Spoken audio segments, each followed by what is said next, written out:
Phase 10 tiles, how to play. There are two ways to play, quick play and classic. For quick play, the object of the game is to be the first player to score 10 points by completing phases. Shuffle the 32 phase cards and set them face down as a draw pile. Give each player a tile rack and a set of 5 scoring cards and place them face down so the logo is face up, representing 0. Mix up all the tiles face down in the middle. This area is called the boneyard. Each player then draws 10 tiles from the boneyard and adds them to their rack. Players look at their own tiles but keep them hidden from others. Flip one tile in the boneyard face up. Flip over the top 3 phase cards in a line so everyone can see them. The youngest player goes first, then play proceeds clockwise. On your turn, you must pick one face up or face down tile from the boneyard and add it to your rack. Then you may lay down a phase if you want and are able. At the end of your turn, discard one tile face up to the boneyard. The phases you can lay down are indicated by the 3 face-up phase cards, with each's respective point value written on the card. All phases show how many tiles you need and which type of tiles are acceptable. Sets are tiles of the same number, runs are tiles in sequential order, and color is tiles of the same color.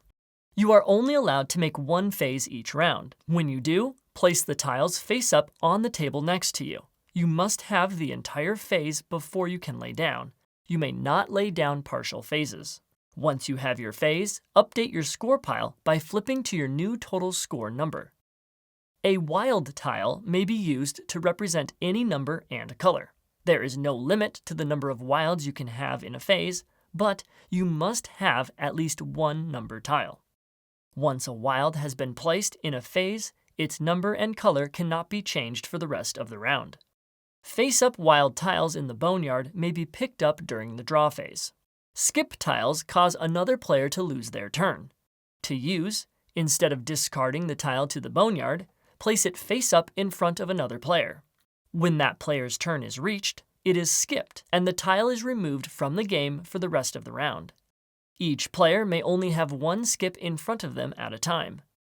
If the first tile flipped over in a round is a skip, then the first player's turn is skipped and the tile is removed. Skip tiles may never be used in phases.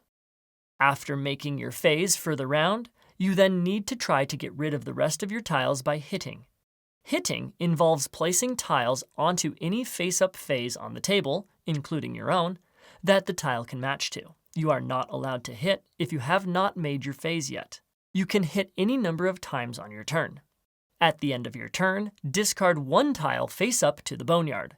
The first player to play all their tiles, then discard one, ends the round and scores a bonus. Remove the 3 face-up phase cards, then flip over the top phase card. Whatever that point value of that card is, that's the bonus that player immediately scores. Now, flip over 2 more phase cards for the next round. Return all the tiles to the boneyard and another round is played, with the player who went out in the previous round going first in the next. The first player to score 10 points immediately wins the game. For the classic rules, don't use the phase cards, but instead play regular phase 10 except with the tiles and boneyard rules. For a refresher of the regular rules of phase 10, check out this video.